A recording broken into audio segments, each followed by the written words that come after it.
Hello Shweta ji, thank you for coming on positive talks. जो elected है basically they don't know about social media. हम कब तक राजनीति को दोष देते रहेंगे?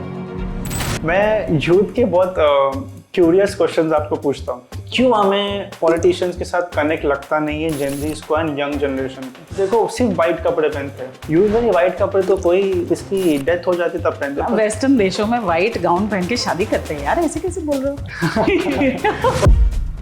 तो अभी हाल ही में हमने देखा है कि व्हाट हैपेंड इन कोलकाता। वो स्वयं एक डॉक्टर थी, वो एक ऐसी व्यक्ति थी who is expected to be 24/7 on duty. मुझे दुख इस बात का है कि इक्के दुक्के स्टेट में महिला सीएम है, और महिला होने के बाद भी अगर आपको ये दर्द नहीं समझ में आता है। परोपकार पुण्याय पापाय परपीडनम। Hello guys and welcome to positive talks. और आज का पॉडकास्ट बहुत ही ज्यादा डायनामिक होने वाला है because we have a woman entrepreneur, woman leader. She is a BJP spokesperson Maharashtra.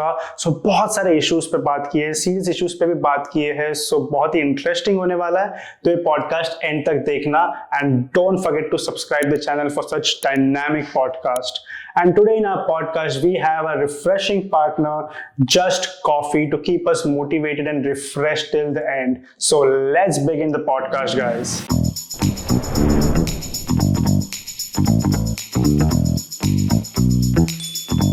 Hello, Shweta ji. Thank you for coming on Positive Talks.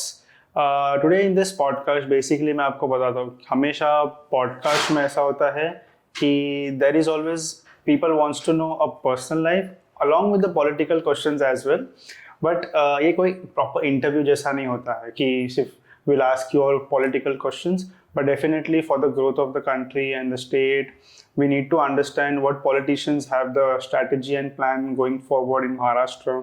So we'll talk about that as well, but basically we'll start from your personal journey, from where do you start politics और फिर आगे आपका क्या plan है.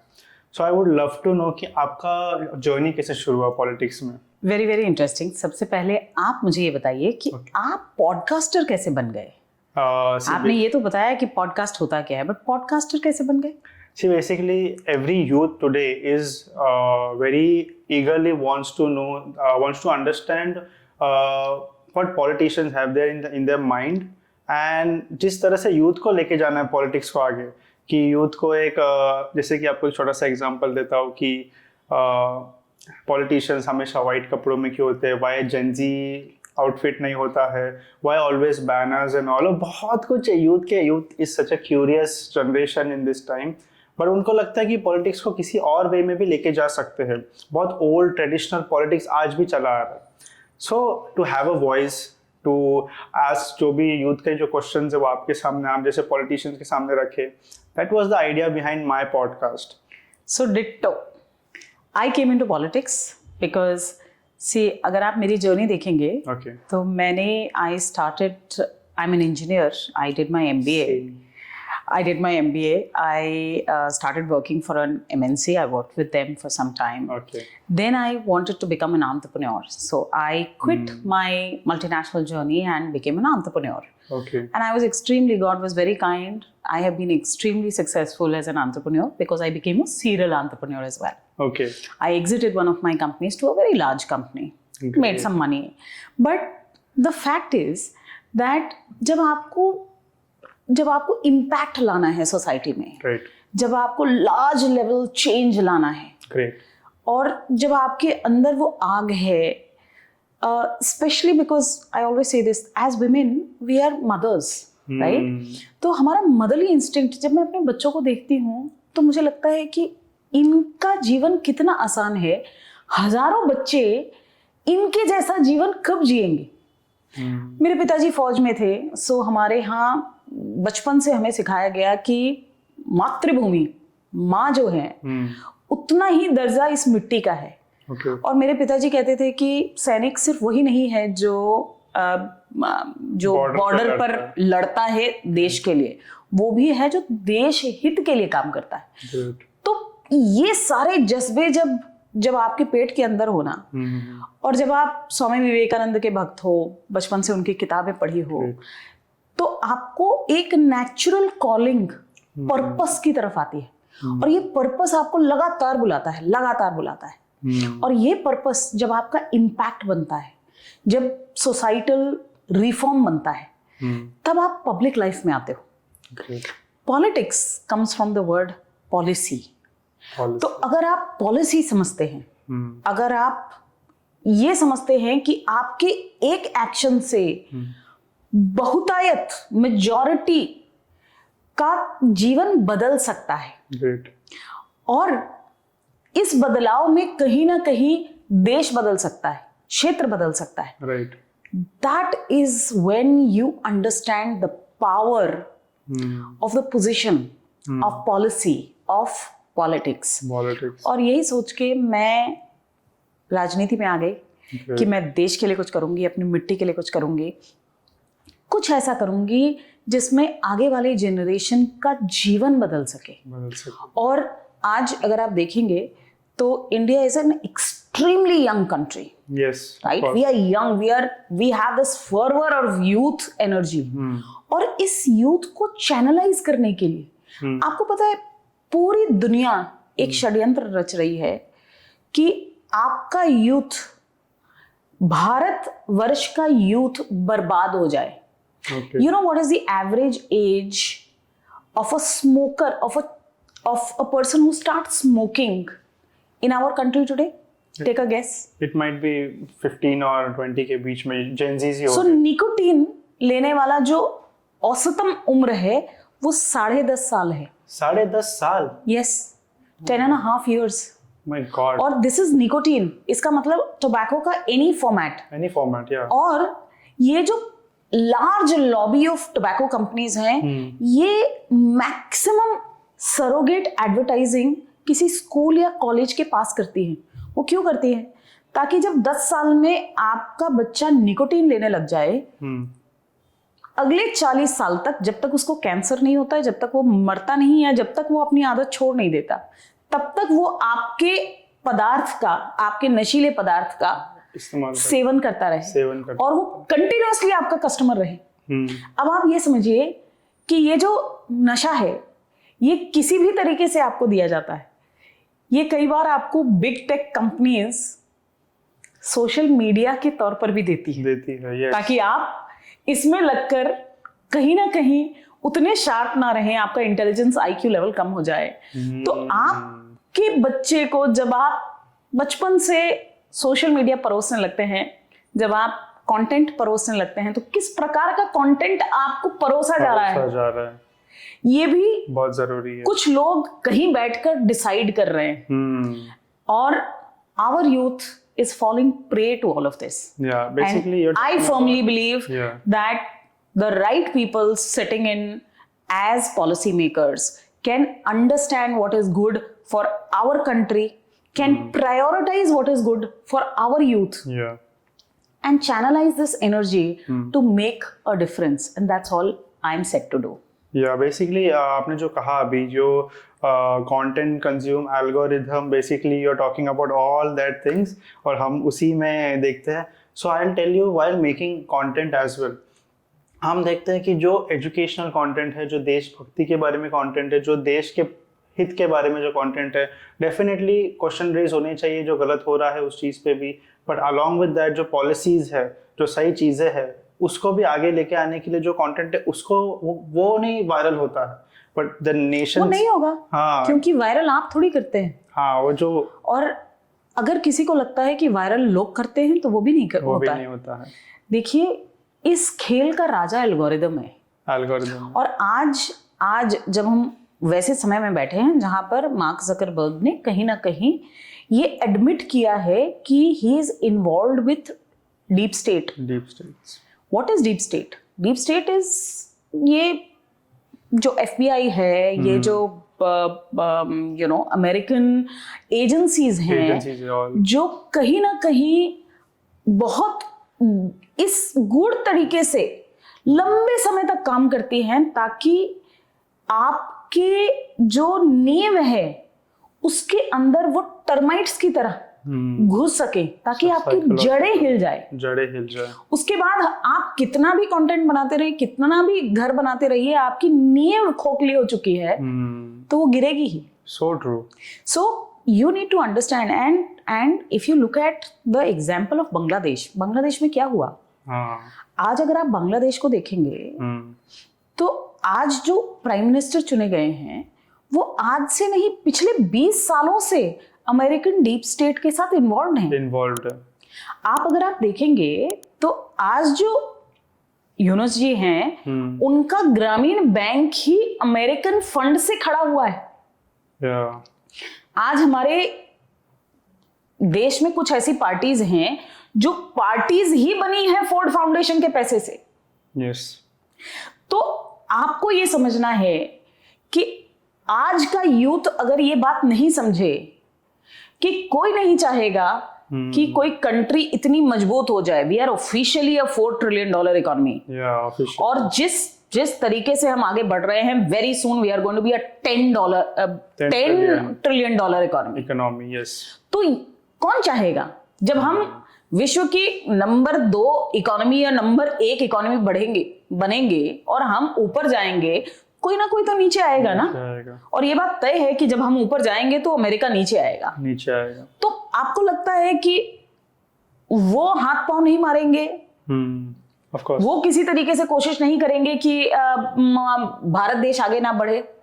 वो कोशिश नहीं करेंगे कि यहाँ पर कोई भी पॉलिसी मेकर, कोई भी प्राइम मिनिस्टर या कोई भी चीफ मिनिस्टर या कोई भी कैबिनेट मिनिस्टर ऐसा ना हो जिसके अंदर देश प्रेम कूट के भरा हो?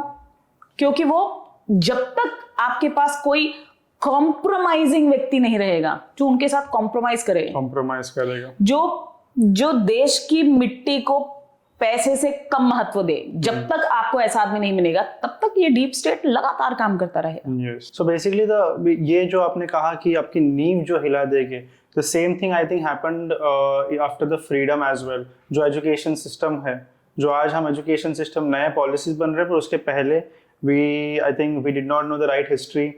शिवाजी महाराज के हिस्ट्री को बहुत कम देखा गया, पर मुगलों को बहुत ग्लोरीफाई किया गया, a lot of such aspects। सो यही अभी एक एल्गोरिदम और सोशल मीडिया के थ्रू हो रहा है। आई एम सो हैप्पी कि हमारा कॉन्वर्जेशन सीधा जो यूथ को पकड़ने वाला है ना, वो कॉन्वर्जेशन से शुरू हुआ है, that is social media. Because today जो वॉच टाइम है एक यूथ का, 6 घंटे वो एक दूसरों के रील स्क्रॉल करने में जाता है, and that is something should be addressed by every politician I guess. But मेरा ये सवाल है, जैसे you have come in front foot and talking about all this things, but जो चुन के आते हैं, जो इलेक्टेड है, basically they don't know about social media. So उनको कैसे, मतलब मुझे लगता है जो रिप्रेजेंटेटिव्स है उनको भी तो ये पता होना चाहिए, तभी तो यूथ तक पहुंचेगा। हमारे रिप्रेजेंटेटिव्स को नहीं पता होगा तो कैसे चलेगा? So how you are tackling that thing as a political party? हम कब तक राजनीति को दोष देते रहेंगे? हम कब तक बॉलीवुड को दोष देते रहेंगे? हम कब तक एक्टर्स, स्टार्स को दोष देते रहेंगे? They are all a representation of what we are. किसने बनाया है बॉलीवुड स्टार? हमने बनाया, हमने पैसे दिए, हमारे पैसे पे स्टार बन गए।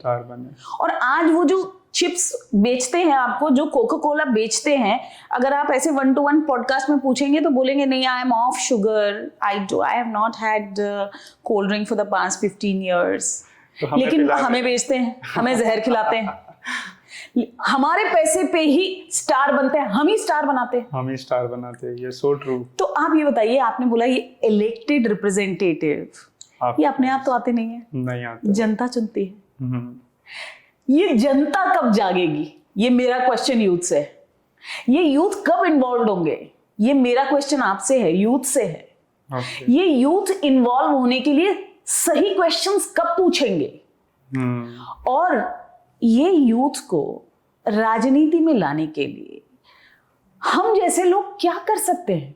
So true. हमने, देखिए, किसी भी चीज के लिए मेहनत करनी पड़ती है, है ना? Right. हमने स्टार को स्टार बनाया क्योंकि वो हर रोज 2 घंटे जिम में देते हैं।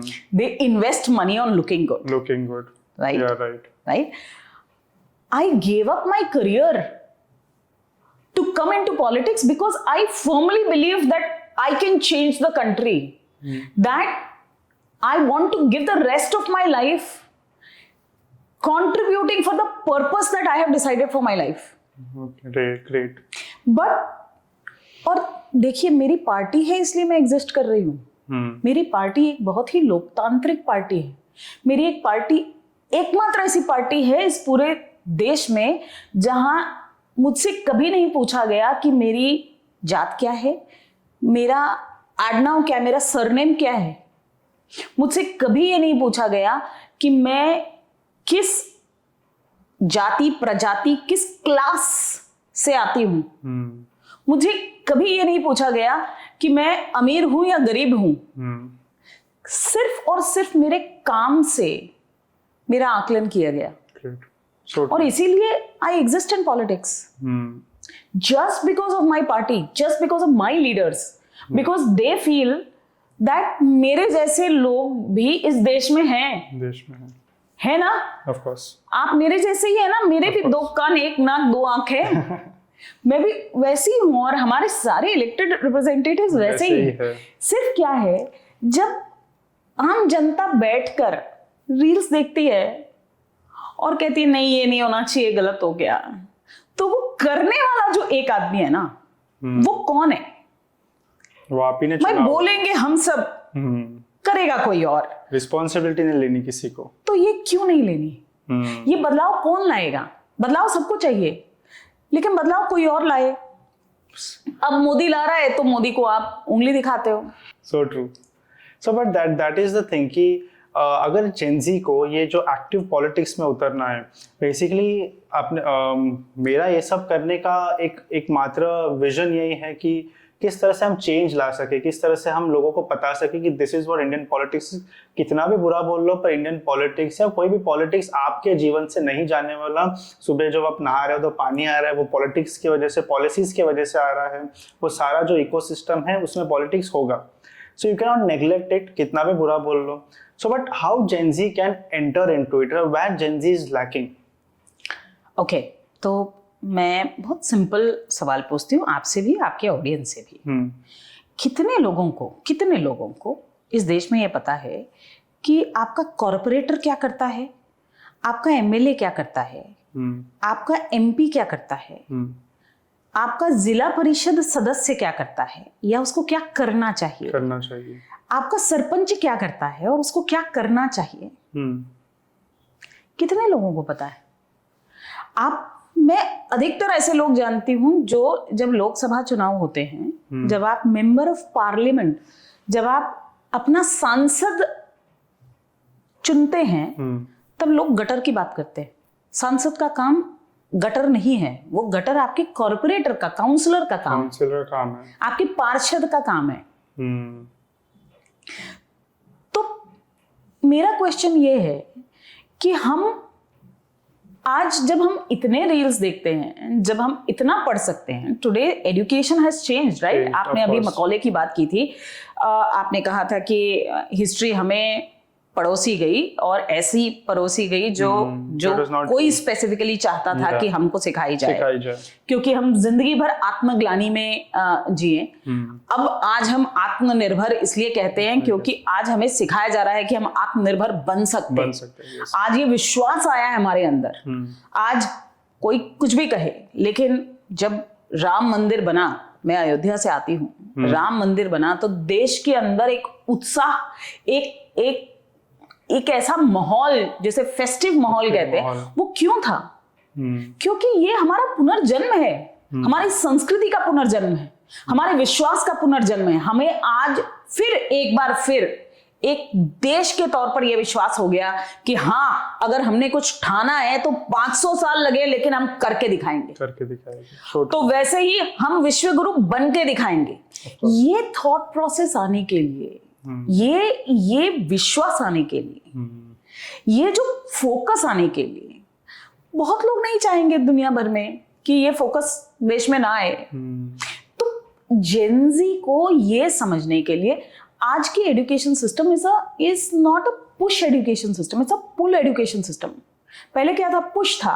आपको जो पढ़ा दिया जाता था, टीचर कहती थी चुपचाप जो मैं बोल रही हूँ वो सुनो और समझो और लिख के ले लो।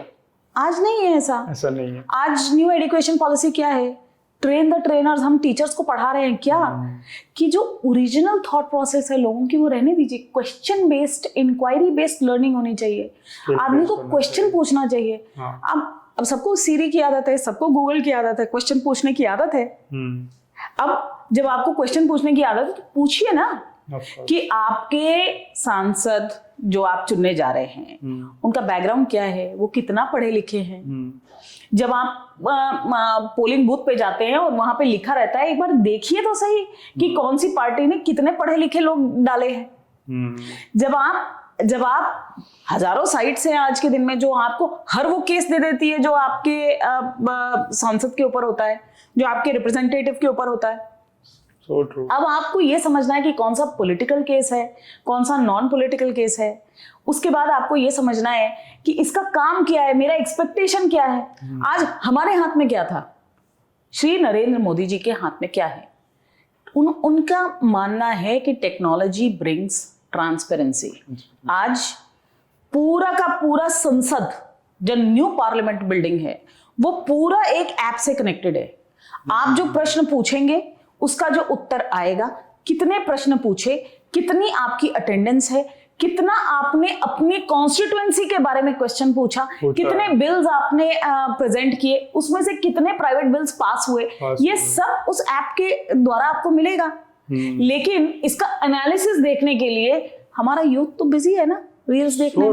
अभी इफ यू आस्क मी, ये जो टेक्नोलॉजी की जो बात की आपने, ये डेफिनेटली लोगों को नहीं पता है। ये लोगों तक पहुंचाया भी नहीं जा रहा है। आई थिंक पहुंचाया भी जाता होगा तो लोग जेंजी इंटरेस्टेड नहीं है। That is the big thing. मुझे ये जो साइकोलॉजी है, जो माइंडसेट है यूथ का, वो बदलना बहुत जरूरी है। I have also experienced a lot. People sit एक टेबल और राउंड टेबल कॉन्फ्रेंस में बैठेंगे, गाली गलौज बहुत करेंगे पॉलिटिक्स पे, पॉलिटिशियंस पे, पर सॉल्यूशन मेकर कोई नहीं है। देखिए क्या है, it's very cool to be anti-establishment. Yeah. It's very cool to say, oh boy, I don't like her. I don't. आप मेरे ट्विटर हैंडल पे आके देख लीजिए, आप हमारे किसी भी आप कमेंट्स पढ़ नहीं सकते। आप फेसबुक के नीचे जाके देख लीजिए, आप पढ़ ही नहीं सकते कमेंट्स। बट पॉइंट इज, इन सारे कमेंट्स के बावजूद हम लगे हुए हैं। आपको हम अच्छे लगे ना लगे, क्या आप डिनाई कर सकते हैं क्या? मैं तो अपने ऑपोजिशन पार्टी के मैं प्रवक्ता हूँ, मैं डिबेट्स में जाती हूँ, मैं अक्सर ये बात कहती हूँ। मैं कभी भी राहुल जी छोड़ के राहुल गांधी जी को नहीं कहती हूँ, राहुल जी ही कहती हूँ। मैं अपने जो फेलो प्रवक्ता हैं, चाहे वो किसी भी पार्टी के, उनको इज्जत देती हूँ। देखिए, वो मेरे दुश्मन नहीं है, उनकी सोच मुझसे अलग हो सकती है।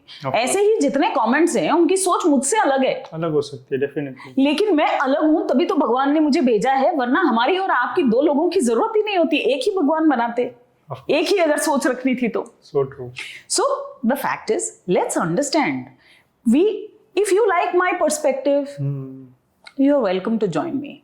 I'm here to network. I'm here to empower you. मेरा काम practically for a politician, what is the work? My work is to facilitate growth, facilitate you as citizens, facilitate you as influencer. My work is facilitation. In fact, हमें तो ये सोच है, आप हमारी सरकार की, हमारी पार्टी की ये सोच है कि सरकार को, बहुत सारे लोग कहते हैं कि भाई आपने ये बेच दिया, आपने वो बेच दिया। सरकार को कोई भी बिजनेस क्यों चलाना चाहिए? एयर इंडिया, सरकार को एयरलाइन क्यों चलानी चाहिए? जिसको एयरलाइन चलानी आती है, my job is to facilitate and ensure कि वो रूल्स रेगुलेशंस फॉलो करे, वो टैक्स भरे।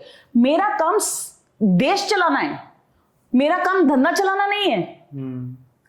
आई want to facilitate everybody who wants to grow. I want to make the right policies so that आप जो भी करें, आपका धंधा जो भी हो, वो देश हित का हो।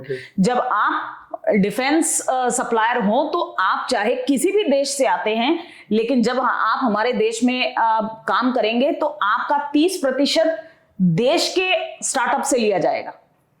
आपका अगर CSR कितना भी हो, आपको 2% हमारे दलित एंटरप्रेन्योर्स के लिए देना ही होगा। ये पॉलिसीज हैं, These are policies, and these policies run the government. Yeah. What is the Constitution? Constitution is a promise that we as all citizens do together to say that this is our Gita. Yeah. हम कसम लेते हैं, it's a promise to the nation that we will follow these rules Yeah. and ensure that our priority is always going to be the country. Okay. So but जो जनता government के पास expect करती है, basically I tell you what people think, लोगों का क्या सोच है. लोगों की सोच ये है कि हमें गवर्नमेंट का हमेशा प्रोटेक्शन चाहिए. एज पर अगर स्कीम्स की बात हो गई, एज पर पेंशन्स की बात हो गई, जैसे आपने कहा चीज़ों को बेचना है और they feel very safe and secure when it is ruled by government और रन बाय गवर्नमेंट. क्योंकि प्राइवेट का, और ये बहुत लॉजिकल बात भी है, बिकॉज प्राइवेट जो कंपनीज होते हैं कब किसको निकाल दे you never know. But when you are in the government servant और गवर्नमेंट की इसमें you know our job is पक्का, 60 साल के बाद पेंशन है. So this is what the mindset has been created for so many years. That is the reason somewhere government servants also not allegation कुछ लगा रहा हूँ मैं, but it's like एक mindset बन गया है कि सिर्फ जाके काम करना है, निकल जाना है. It's not the growth wise जो सोच होती है कि मेरे को देश के लिए काम करना है, वो मेंटालिटी इतने साल तक नहीं है. और इसको ब्रेक कैसे करोगे आप? Because this is a total hard strong mindset has been created कि सिर्फ काम करना है, 6 बजे के बाद सब बंद, निकलो. देश के लिए नहीं, सिर्फ वो पेंशन और उसके लिए मेरे को काम करना है. ओके, आप सरकारी नौकरी में हो? आई एम नॉट, बट हाँ, पर मैंने सुना है ये सारे. देखिए, बात यहीं से शुरू होती है. Okay. Which is the sector that actually changed the face of India? Which sector was it? It was IT. IT. Yeah. IT sector. Yeah. IT services, IT products, IT innovation sector. Yeah. ये sector इतना boom इसलिए किया क्योंकि it was a minimal intervention sector. Of government. सरकार ने कहा, कुछ नहीं कहा, और इसने बूम किया. SEZs भी बाद में आए, जब सरकार को ये समझ में आया कि अरे ये सेक्टर तो बहुत जबरदस्त सेक्टर है. बिकॉज एज इंडियंस मकौले ने हमको बाबू बनाया, तो हमको बैठ के मेहनत करके बाबूगिरी करने में बहुत मजा आता है. तो IT services sector, and of course because our strength as a population, we are all smart people. Indians are extremely high IQ individuals. We can do heavy load of work. So IT services was very simple. And people realized, entrepreneurs realized कि ये ऐसा sector है जहां पर Indians will do extremely well and we will outsmart everyone else because हम मेहनती हैं.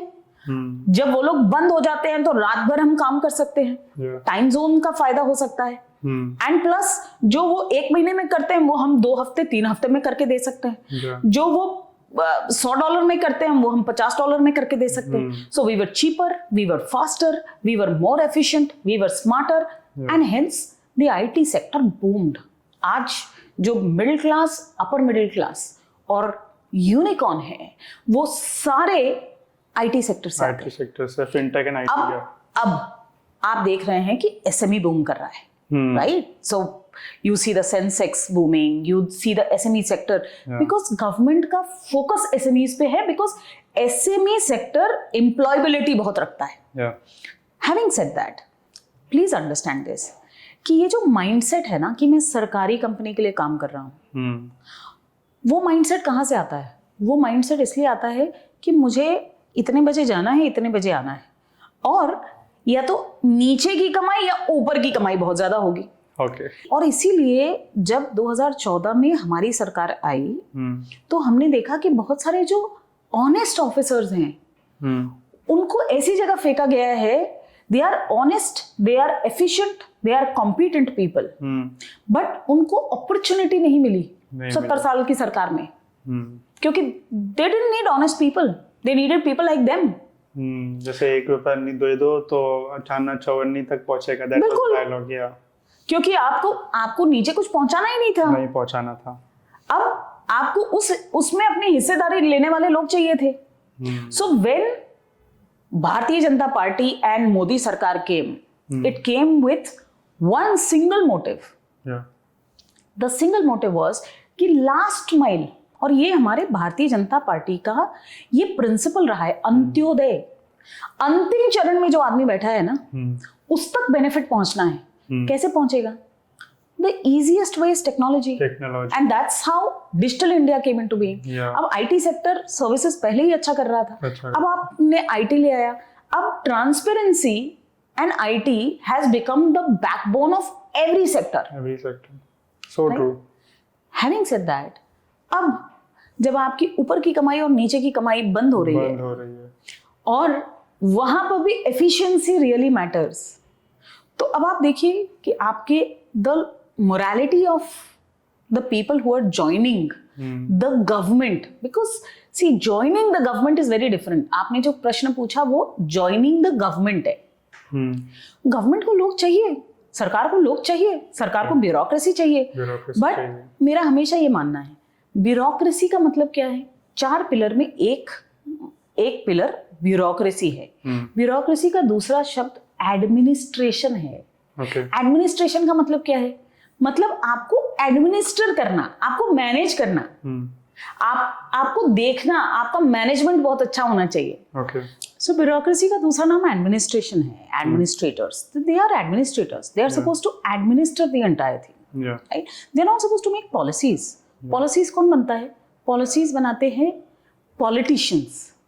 अब आप बताइए, बिल प्रेजेंट करता है पॉलिटिशियन, बट आज उसका पूरा बैकग्राउंड रिसर्च जो है वो आप पॉलिटिशियंस ब्यूरोक्रेसी से करवाती है, और ब्यूरोक्रेसी बिग 4 से करवाती है, जो कि बिग 4 में 4 जो कंसल्टेंट हैं वो सब बाहर के हैं। So where are we as a country? आप देखो आज कोर्ट रूलिंग देता है कि ये बिल होना चाहिए। What is the judiciary supposed to do? जो बिल्स बन चुके हैं उस बिल्स के ऊपर और आपके कॉन्स्टिट्यूशन के आधार पर आपको ये निर्णय देना है कि ये सही है या गलत है। तो हम हर वो काम कर रहे हैं जो हमारा नहीं है। इस देश में आपको वो काम करने के लिए रखा गया है, पॉलिटिशियंस को पॉलिसी बनाने के लिए रखा गया है, बट ऐसे पॉलिटिशियंस जो पॉलिसी बना सकते हैं वो चुन के नहीं आएंगे, क्योंकि चुन के कौन आता है? चुन के वो आते हैं जो कास्ट, कलर, क्रीड, जेंडर के बेसिस पे आप चुनते हैं। फिर इसमें गलती किसकी है? आप अगर ऐसे व्यक्ति को नहीं चुन के ला सकते हैं तो इसमें गलती किसकी है? So somewhere I think the demography of the country is also changing, and the people want their own representation in the parliament, which is fantastic. Now the point is, if youth gets involved, if it gets the right information, and if it really shows an opinion, lot of things will change. Social media इसलिए आज acceptable है, technology इसलिए आज acceptable है क्योंकि हमारे voter को acceptable है, इसलिए झक मार के आपको जाना ही पड़ेगा, करना ही पड़ेगा। So true. So that's exactly what I'm saying. If the people tomorrow get up and say कि हमको सरकार से ये 4 चीजों की उम्मीद है, safety, security of the country, मेरे पास राइट नहीं होनी चाहिए, मेरे पास आई नीड टू एंश्योर 2014 से एक बार भी कोई भी ऐसी घटना नहीं हुई जहां पर आपको कंट्री के लिए सेफ नहीं लगा हो। आप देखिए आपके चारों तरफ जो नेबर्स हैं, बांग्लादेश, श्रीलंका, पाकिस्तान, जितनी कंट्रीज हैं वो सब कहीं ना कहीं अनसेफ है, but we are the only country which is extremely safe, extremely solid, we are growing. ये सरकार का काम है। तो जो आप सेफ्टी कर रहे हैं ना, वो जॉब की सेफ्टी नहीं चाहिए हमको अपने बच्चों की सेफ्टी चाहिए। मुझे I need safety and security in the thought process कि मेरे बच्चे अगर आज घंटी बजाते हैं और हनुमान चालीसा पढ़ते हैं ना, तो उनको कोई फोर्स नहीं करेगा कल कि उनको नमाज पढ़ना पड़े। बस that is the security that I want from the government, and it is for this that I will always stand behind Shri Narendra Modi, because he will ensure कि मेरे बच्चे जिस फेथ को फॉलो करना चाहें वो फॉलो कर सकते हैं। जो भी ओपिनियन बोलना चाहे वो फ्रीली बोल सकते हैं, जो काम करना चाहे वो फ्रीली कर सकते हैं, जहां से भी पैसा उठाना चाहे उठा सकते हैं। They can generate wealth for themselves and for this country. And this is exactly the what you are expecting from your government. So when you talk about safety and security, so अभी हाल ही में हमने देखा है कि what happened in Kolkata, the जिस doctor का जो rape and murder case हुआ है, that is so unacceptable. फिर उसकी जो जस्टिस मिलना चाहिए उतना जल्दी हुआ नहीं है. Her parents are demanding for justice. Still we don't know what has happened. Still things are not clear. And उसके बाद अगर आप देखो, ये बाद में सब न्यूज़ में आने लगा, पर definitely every day 80 to 90 rape and harassment cases are happening against women. So when we talk about the safety and security, women की safety security के लिए क्या policies बनाए जा रहे हैं, ये बहुत important question है आज के टाइम में, because that is in high time. We have come after 75 years हो चुके independence को, still our women are not safe, then that is a very big problem, whichever government would be there, whichever state or the country. So what policies have been made और strict laws कब बनेंगे, क्या चल रहा है उसके ऊपर? साहिल, दो चीजें हैं इसके अंदर. देखिए क्या है, एक आधा केस ऐसा हो जाता है जो इतना ग्रूसम होता है ना, जिससे कि डर, हम सब माँ हैं, हम सब परिवार वाले हैं, हम सब की बहनें हैं, हम सब की बच्चियां हैं. कुछ केसेस ऐसे ग्रूसम हो जाते हैं, जैसे कोलकाता का केस है. कोलकाता का केस क्यों अभी निर्भया के बाद अभया क्यों बना? इसलिए बना क्योंकि वो स्वयं एक डॉक्टर थी. वो एक ऐसी व्यक्ति थी who is expected to be 24/7 on duty. वो अस्पताल में इसलिए नहीं थी कि उसके पास घर नहीं है, इसलिए नहीं थी क्योंकि उसके माँ बाप नहीं थे, वो इसलिए थी क्योंकि it was a call for duty. किसी की रक्षा करने के लिए वो वहां थी. बिल्कुल. दूसरा, वो एरे गहरे गलत इलाके में नहीं थी, सुनसान इलाके, वो अपने वर्क प्लेस पे थी. वो अस्पताल के अंदर, और आरजी कर अस्पताल एक बहुत ही अच्छा अस्पताल है. इट इज नामी ग्रामी अस्पताल है, सरकार का अस्पताल है. जब आप ऐसी जगह ऐसी घटना देखते हो तो लोगों का जो भरोसा है वो हिल जाता है. अब having said this, as a woman, and very responsibly I'm saying this, please understand that the current government has, and any government has the responsibility of governance. तो अगर ऐसी घटना होती है तो उसके बाद आप क्या करते हैं, इसके ऊपर ये तय होता है कि आपका गवर्नेंस कैसा है. देखिए, और मैं बिल्कुल शर्माऊंगी नहीं है कहने में, बदलापुर में एक इंसिडेंट हुआ. एक दिन में एसआईटी हुई, एक दिन के अंदर एफआईआर लिया गया. जो डिलेज हुए लोकल लेवल पर, कई बार कुछ डिलेज हो सकते हैं क्योंकि लोकल लेवल पे कुछ इंटरेस्ट भी होते हैं. Of course. तो स्ट्रिक्ट एक्शन लिया गया, इमीडिएट एक्शन लिया गया. सस्पेंशन हुआ लोगों का जिन्होंने डिले किया, ये मैसेज देने के लिए कि किसी ने भी दोबारा ऐसी घटना को अगर डिले किया एफआईआर करने में, आज महिलाओं को घर बैठे एफआईआर हो सकता है. आज पॉक्सो के नियम के तहत आपको सीधे फांसी हो सकती है. ये सब हमारी सरकार ने किया है, ये नरेंद्र मोदी की सरकार ने किया है. और देवेंद्र फडणवीस जी को मैं इतने सालों से जानती हूं, मुझे पता है कि वो पक्के मोदी जी के अनुयायी हैं. तो उन्होंने ये जो गवर्नेंस के प्रैक्टिस दिखाए, ये ममता दीदी ने, और मुझे दुख इस बात का है, देखिए राजनीति छोड़ दीजिए, मैं राजनीतिक पॉडकास्ट नहीं है इसलिए मैं पॉलिटिकल बात नहीं कहूंगी, लेकिन वो महिला है.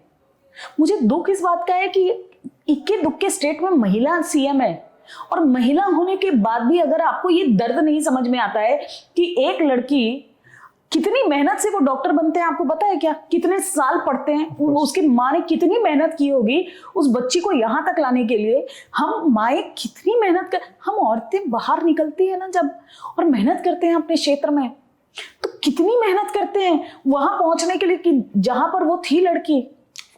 और उसके बाद अगर उसके साथ ऐसा कुछ हो जाता है, और स्टेट के ऊपर बैठी एक महिला को इस बात का आभास भी नहीं होता है कि मेरी बच्ची हो सकती थी वहां पर. और आप उसको you basically spoil the case by ensuring कि क्योंकि मेरे लोग हैं वो फंसे ना. पूरा हॉस्पिटल में सब तोड़ फोड़ किया गया। क्यों किया गया everything बताइए, happened. क्यों किया गया? क्या छुपाया जा रहा था? किसको बचाया जा रहा था? और ऐसे व्यक्ति को क्यों बचाना चाहिए जिसने ऐसा अपराध किया है? अपराध किया है। क्योंकि ये एक डॉक्टर के साथ नहीं है, ये हर उस डॉक्टर के साथ आज उन लोगों ने खिलवाड़ कर दिया है जिसके अंदर ये विश्वास था कि मैं रात को जब नाइट ड्यूटी करती हूँ ना तो दुनिया मुझे देखभाल करेगी मेरी, क्योंकि मैं डॉक्टर हूँ, क्योंकि मैं कितने लोगों की जान बचाती हूँ। आपने कितना जघन्य अपराध किया, आपको समझ में नहीं आता, और आप महिला हैं। This is extremely wrong, and that is the reason why I always say this. It is governance that differentiates between one government to another government. कोई इस बारे में बात क्यों नहीं कर रहा है? Politically एक पार्टी दूसरे पार्टी को गालियां देगी, ठीक है, लेकिन महिला होने के बावजूद उनको ये समझ में नहीं आया कि आज के बाद कोई भी अस्पताल महिला डॉक्टर को रात की ड्यूटी नहीं देगा। And this is so unfair on women. They will not get that overtime work. They will not get work. They will not get opportunities. Just because one woman CM did not perform her duties right. और ये डर होना चाहिए जब आप action लेना, तो ये डर होना चाहिए कि भाई हम सस्पेंड हो जाएंगे अगर ऐसी चीजों का FIR नहीं लिया तो। ये डर लाने का काम पॉलिसी का है, ये डर लाने का काम पॉक्सो, मतलब आपने बच्ची को देखा तो आप दुनिया भर के लोग कहते हैं कि अरे महिला ये महिला ऐसे कपड़े पहनती है, वैसे कपड़े पहनती है, बच्चियों के साथ रेप हो रहा है। तो see, as far as rape is concerned, it's a societal issue. It is policy, but it is also a societal issue. As a society, we need to understand this and we need to tackle this. मैं माँ हूँ, मेरे 2 लड़के हैं, मुझे अपने लड़कों को बताना है कि नो का मतलब क्या होता है, मुझे अपने लड़कों को संभालना है, मुझे लड़कों को सिखाना है कि महिलाओं की इज्जत कैसे करते हैं. But the fact remains that policy कहाँ काम आती है, governance कहाँ काम आते हैं. वो डर होना चाहिए कि हमने गलती से भी कुछ ऐसा किया ना तो ये देश मुझे छोड़ेगा नहीं, देश का कानून मुझे छोड़ेगा नहीं. So for that, coming on that, जो देश का कानून है, जो strict laws and law order की बात कर रहे हैं हम, when we see into the Gulf nation, yes, वहाँ सब देखते हैं हम, वहाँ पे भी होता है ये सब, बट वहाँ पे जिस तरह की सजा दी जाती है वो सजा सच में डरावनी होती है. बट वो हिंदुस्तान में वो सजा देने में अब निर्भया का केस तो 7 से 8 साल हो गए. देखिए, हम लोकतांत्रिक देश हैं. ऑफ कोर्स हम एक चीज में हम we can't be selective. We are democratic and the processes are democratic. हमारे देश का कानून कहता है कि देखिए 100 दोषी भी निकल जाए ना तो कोई प्रॉब्लम नहीं है, लेकिन एक निर्दोष को सजा नहीं होनी चाहिए. Having said that, these things are not pardonable because 50% of our population are women, and women need to contribute to the GDP of the country. Of course. And for them to contribute to the GDP of the country, it is important for them to feel safe and secure. And that is the reason why couple of things that we can do in governance is, for example, stricter laws, fast track courts. अभी जैसे बदलापुर में हमने किया है, एकदम fast track किया है. ये टॉप लीडरशिप और उनके गवर्नेंस स्किल्स से आता है. So if you have a empathetical family person sitting there, somebody who understands, who can empathize. भाई मेरी बेटी है, बेटी बचाओ बेटी पढ़ाओ सिर्फ नारा नहीं है. आपको ये समझना है कि भैया ये बेटी जरूरी है, ये बेटी मेरी प्रजनन के लिए जरूरी है, ये बेटी मेरी शक्ति है और बिना शक्ति के शिव कुछ नहीं है. तो ये जो सेंटिमेंट है, ये सेंटिमेंट समझने के लिए आपके लीडरशिप में वो एम्पैथी होनी चाहिए. Governance and policy will fall into place. And I personally feel, देखिए फास्ट ट्रैक कोर्ट्स हैं लेकिन उनके पास भी इतने केसेस हैं. So somewhere without media intervention, without people intervention, ऐसे cases need to be fast tracked और इनके फास्ट ट्रैक को मॉनिटर करने के लिए हमारे पास पॉलिसी होनी चाहिए. And that is exactly what as Bharatiya Janata Party and as women in politics we are all rooting for. So I can say हमने जो बातें की उसमें we had talk the people's participation, जैसे हमने कहा यूथ का participation. I think that is what has been seen in the Badlapur case. लोगों ने भी अपना जो एक रिस्पॉन्सिबिलिटी है कि नहीं ये फास्ट ट्रैक पे होना ही चाहिए, नहीं होगा तब तक हम हिलेंगे नहीं। जो आंदोलन, मुझे लगता है आंदोलन गलत चीज़ों के लिए देश में बहुत होता है, पर ये आंदोलन वन ऑफ द वो था जिससे कि गवर्नमेंट को भी समझ में आया कि ये हमें फास्ट ट्रैक में करना चाहिए। जिस लोकेलिटी में you said the problem was, जिस तरह से वो केस को रजिस्टर नहीं किया गया, and there also the police inspector जो थी वो महिला थी, पर उन्होंने वो FIR नहीं किया, उसको रजिस्टर नहीं किया। So that is what people's politics we need in this generation, I guess. Okay, see, I have a slightly different opinion on this, especially with Badlapur. देखिए क्या है, आंदोलन करना आसान नहीं होता है। Of course. और ऐसा अगर आपको लगे कि 12 घंटे में सारे लोग के हाथ में बैनर्स भी आ गए और वो लोग ट्रेन के नीचे भी उतर गए, पटरी पे भी उतर गए, and so and so fourth.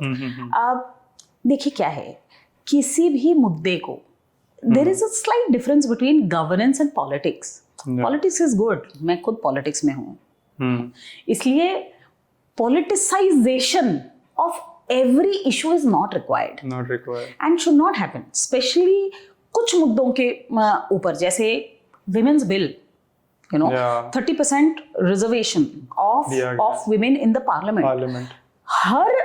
Her party को एकत्र तो होकर आवाज उठानी ही चाहिए, because it is the men in the parliament who are going to pass this bill. Please understand this. The men in the parliament are going to pass it for the women. And that is what leadership is all about, because you understand that women are important and their voice needs to be heard. और इसीलिए देखिए, इसीलिए मैं श्री नरेंद्र मोदी जी की बहुत बड़ी fan हूँ, भक्त कह लीजिए, मैं भक्त हूँ। क्यों हूँ?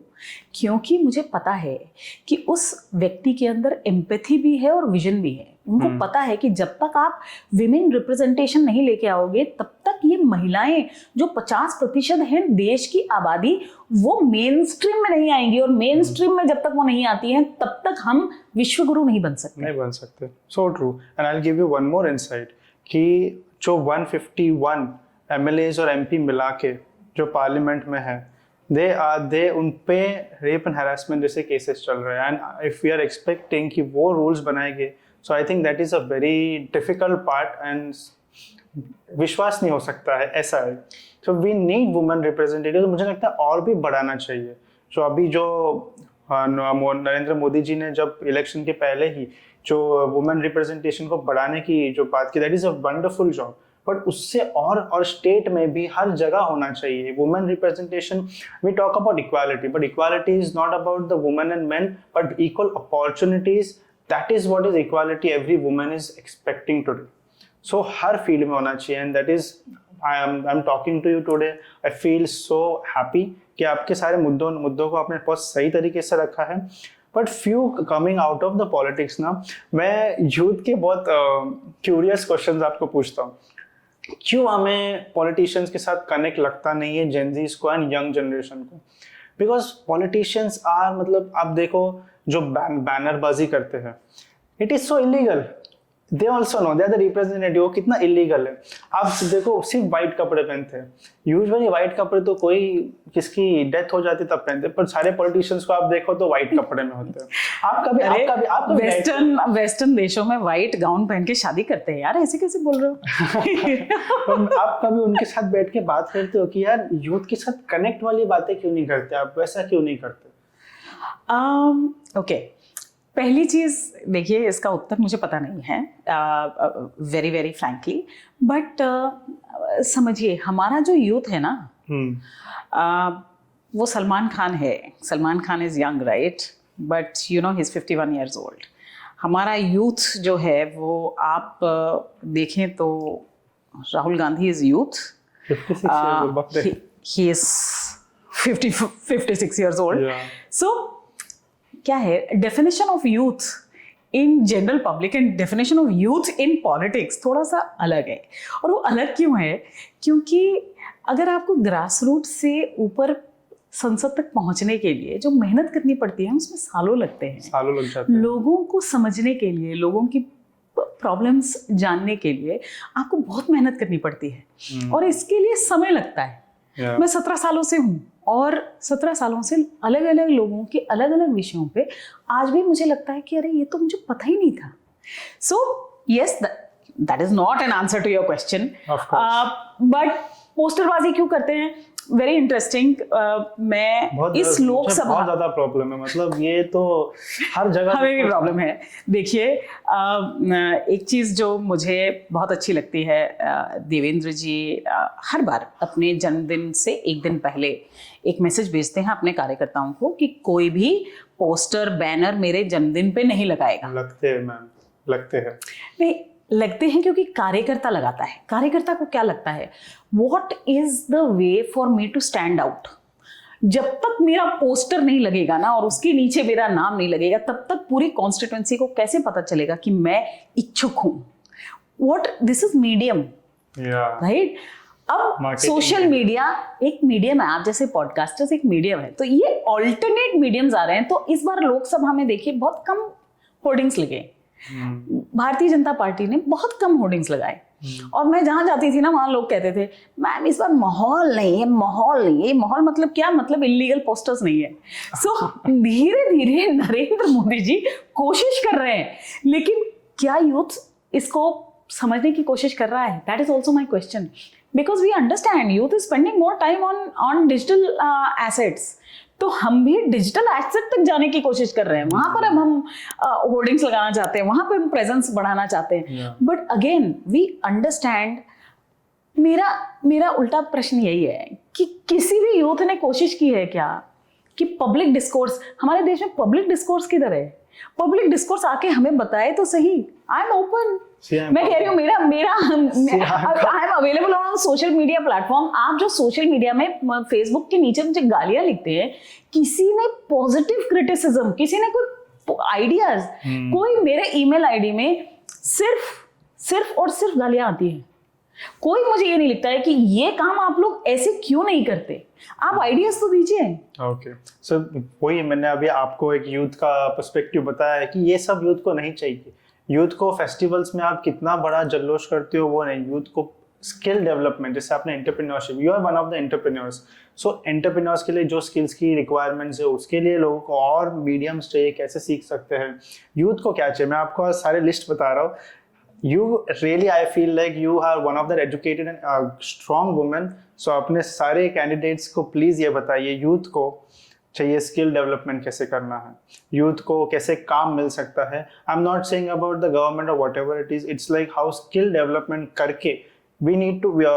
नितिन गडकरी जी का एक बहुत ही अच्छा बात है कि हमें कटोरा, नौकरी के लिए कटोरा लेके नहीं घूमना है, हमें नौकरी प्रोवाइडर बनना है.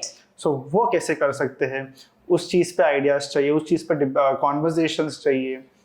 That can give a really connect with the youth. देखिए आपने conversation, see I am not saying कि सिर्फ रिजल्ट्स चाहिए, पर एक कॉन्वर्सेशंस तो शुरू होनी चाहिए. नितिन गडकरी सर, फडणवीस सर, ये सब हमें लगता है कि वो सारी चीजों में बहुत ज्यादा इन्वॉल्व है, but the problem is they are sitting on a very different level. We need a local representative who has been elected, वो ये सारी बातें करे. वो कब होगा? That is the problem. See, I am here to talk. नहीं होगा. I'll tell you, as a podcaster ना, people don't know what the MLAs and MPs don't know what is podcast. That is a big problem. That is a big problem. नहीं, देखिए आप जरूर भारतीय Janata party के elected representatives की बात नहीं कर रहे हैं, because most of our representatives have been told that they need to appear on podcasts. But please understand this. आप ये बात समझिए कि ये कब होगा, आपने प्रश्न किया, ये तब होगा जब यूथ वोट करने लग जाएगा. जब यूथ अपने जैसे लोगों को चुनने लग जाएगा. जब जो मिडिल क्लास एजुकेटेड, जिसका रिप्रेजेंटेशन चाहिए, वो बाहर आएगा और कहेगा आई विल गेट इन्वॉल्व. तो देखिए ऐसा है, जब हम उंगली एक पॉइंट करते हैं ना, तो तीन हमारे तरफ भी जाती है. तो आज कहीं ना कहीं youth needs to get involve. हम बैठे हैं सुनने के लिए, बट सुनाने कौन आना चाह रहा है? कोई सुनाने नहीं आना चाहता है.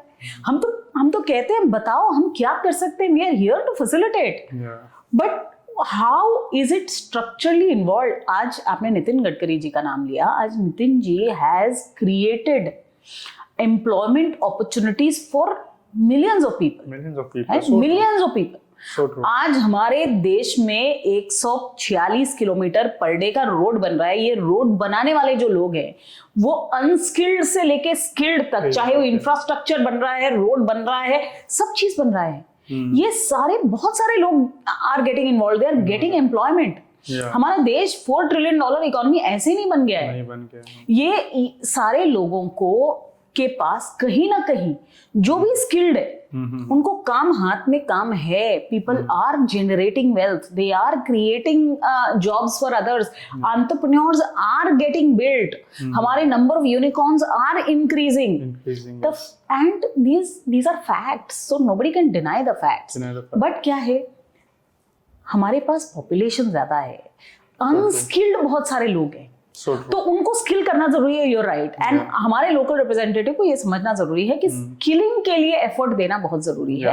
एंड धीरे धीरे मुझे लग रहा है people are getting involve.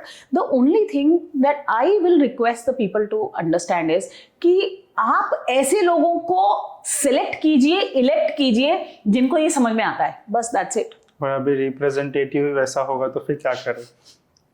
That is also a problem ना। देखिए, भारतीय जनता पार्टी में श्री नरेंद्र मोदी जी ने, मैं आपको एक क्लियर बोलता हूँ, नरेंद्र मोदी जी से किसी को प्रॉब्लम नहीं है। The problem is with the local representative. देखिए क्या है, हर बार श्री नरेंद्र मोदी जी, भारतीय Janata party nearly 30% of the people को बदल देती है, चेहरों को बदल देती है। क्यों बदलती है? क्योंकि this is the response that comes from the constituency, so there is a continuous feedback loop mechanism. और भारतीय जनता पार्टी आज फंडामेंटली इसीलिए ग्राउंड से भी जुड़ी है और बहुत फंडामेंटल चेंजेस ला पाई है, क्योंकि इनका फीडबैक लूप बहुत स्ट्रांग है। हम इस सरकार को, इस पार्टी को बहुत लोकतांत्रिक तरीके से, बट बहुत स्ट्रक्चरली, बहुत सिस्टमैटिकली और बहुत टेक्निकली चलाते हैं, राइट? लेकिन हमारा जो नेतृत्व है, हमारा नेतृत्व है, उनका फोकस क्या है? उनका फोकस जनता है, अंत्योदय है। तो जो जनता से रिस्पॉन्स आता है, हम वही करना चाहते हैं। अब जनता का रिस्पॉन्स अगर कास्ट पे आता है, जनता का रिस्पॉन्स अगर जेंडर पे आता है, जनता का रिस्पॉन्स अगर धर्म पे आता है, तो आप ये बताइए कि इसमें पार्टी की क्या गलती? इसमें किसी भी पार्टी की क्या गलती? अगर आज इतने सालों से कांग्रेस कहती रही कि न जात पे न पात पे मोहर लगेगा हाथ पे, इंदिरा जी की बात पे मोहर लगेगा हाथ पे, ये तो इंदिरा गांधी वही है ना। तो आज राहुल गांधी क्यों जात पात की बात कर रहे हैं? मिस इंडिया में भी जात ढूंढ रहे हैं, आप बताइए। So true, that was... अभी क्या नाक और आंख और कान आपको जात देख के डिसाइड होगी? बट क्यों हमारे देश की जनता ये बोल नहीं रही है? आप बताइए, क्यों हमको ये कहना पड़ रहा है कि ये ब्यूरोक्रेट में ये इस जात का है? कहाँ ये हम पीछे जा रहे हैं? Are we moving backwards? I always believe, I am aghast। मुझे लगता है कि हम देश में आगे बढ़ रहे हैं। You know, every state there are a set of people who are every state there are a set of people who are fighting to declare them as backwards. Literally to declare them as backwards. As a country, do we move forward or do we move backward? As a samaj, as a community, do we move forward or do we move backward? Why do we do such a big Andolan, people's movement, to declare ourselves as backwards? I didn't understand this ever. I have not understood. I'm like you, I'm curious. So true. But this is what is politicization of issues. Where the But ये जो जनता उनके साथ आती है, ये इनको समझ में नहीं आता है कि हम बैकवर्ड होने के लिए इतना ज्यादा हम क्यों आंदोलन करते हैं। So true. It is like एक हाथ से ताली बजती नहीं, ऐसा खेल है। So true. So one last question. I would really want, as an entrepreneur, you really give a good message to the women. How women can increase their representation in the parliament, how they can increase their representation as an entrepreneur, how they can create job, how they can be a good leader. That's what message I really want from you, because you are one of the leader. I feel they are leader as a mother, as a woman, they are leader, but एक समाज में किस तरह से वो leader बन सकते हैं उसके बारे में। हमारा देश एक ऐसा देश है जो हमेशा से ही शक्ति, दुर्गा, सरस्वती, ज्ञान और लक्ष्मी, शुभ लक्ष्मी यानी अच्छी तरीके से कमाया हुआ धन, इन सबको पूजता है ना। हमारे यहाँ शक्ति की उपासना, आप देखिए ना, धरती, शक्ति, भक्ति, ये सब स्त्रीलिंग है। तो ये जो फेमिनिज्म का कॉन्सेप्ट है, this is just about 250 years old, right, and it is not an Indian concept. हमारे यहाँ अगर आप मंडन मिश्र के टाइम पे जाएंगे तो भारती मिश्र उस समय शंकराचार्य से उन्होंने उस समय डिबेट किया था। सो आप ये बात समझिए कि महिलाओं को आज सिर्फ 3 चीजों की जरूरत है। एक, I always say this, I want to repeat this. Behind every successful man, there is a woman. But behind every successful woman, there is a complete ecosystem. ये जो ecosystem है ना, ये उसके पिता से शुरू होता है। जब उसका पिता, मैं जब छोटी सी थी ना, तब मेरे पिताजी मुझे बोला करते थे कि तुम रजनी की चांद बनोगी या दिन की मार्तंड प्रखर, एक बात है मुझे पूछनी, फूल बनोगी या पत्थर, नकली क्रीम तेल कंघी से नकली रूप सजाओगी या असली तेज लहू का आनंद पर चमकाओगी। तो मेरे पिताजी ने उस समय मुझे कहा कि असली तेज जो आता है ना, वो कर्म से आता है। आपका कर्म क्या है? वहां से आज my first boss, my leader, my inspiration Shri Narendra Modi, my own husband, my 2 sons, everybody is a man, right? Yeah. All are men, and this is the ecosystem that I'm talking about. The society is the ecosystem. Yeah. जब ये एक महिला को strength देता है ना, आज मैं यहाँ बैठी हूँ, तो मेरे पीछे ये जो बोलते हैं ना लोग, जैसे आई एम एन एंटरप्रेन्योर, आप ये जस्ट कॉफी एंटरप्रेन्योरशिप कर रहे हो, तो आप कहते हो ना आई एम सेल्फ मेड। कोई सेल्फ मेड नहीं होता है। आपको बनाने के लिए आपकी माँ से लेके, आपके पेरेंट्स से लेके, आपके इर्द गिर्द के बहुत सारे लोगों ने बहुत कुछ किया होता है। आपको अपॉर्चुनिटी दी होती है, इसीलिए आप वहां होते हो। मैं यहाँ हूँ क्योंकि ये प्रारब्ध है। प्रभु ने मुझे चुना कि मुझे इस कुर्सी पे आज मैं बैठी हूँ। और हर महिला को जरूरत है कि उसको ये समझ में आए कि वो इकोसिस्टम उसका क्या है, और यदि उसके पास नहीं है तो वो ये इकोसिस्टम बनाए। दूसरी चीज, मैं सिस्टरहुड की बात करती हूँ। ब्रदरहुड तो बहुत लोगों ने सुना होगा, मैं हमेशा सिस्टरहुड की बात करती हूँ। एक महिला दूसरी महिला की दुश्मन होती है, ये महिलाओं को पुरुष ने समझाया है। ओके। क्योंकि वो कभी दुश्मन हो ही नहीं सकती। क्यों होना चाहिए? I am competing with men, I am not competing with other women. So हर महिला को दूसरी महिला का हाथ पकड़ना ही चाहिए, क्योंकि sisterhood is about growing together. Girls compete, women collaborate. So true. And third, and the most important thing is, देखिए, ये देश या ये विश्व cannot be a man versus women world. Of course. It is not. No. Yeah. हम शिव शक्ति दोनों की उपासना करते हैं।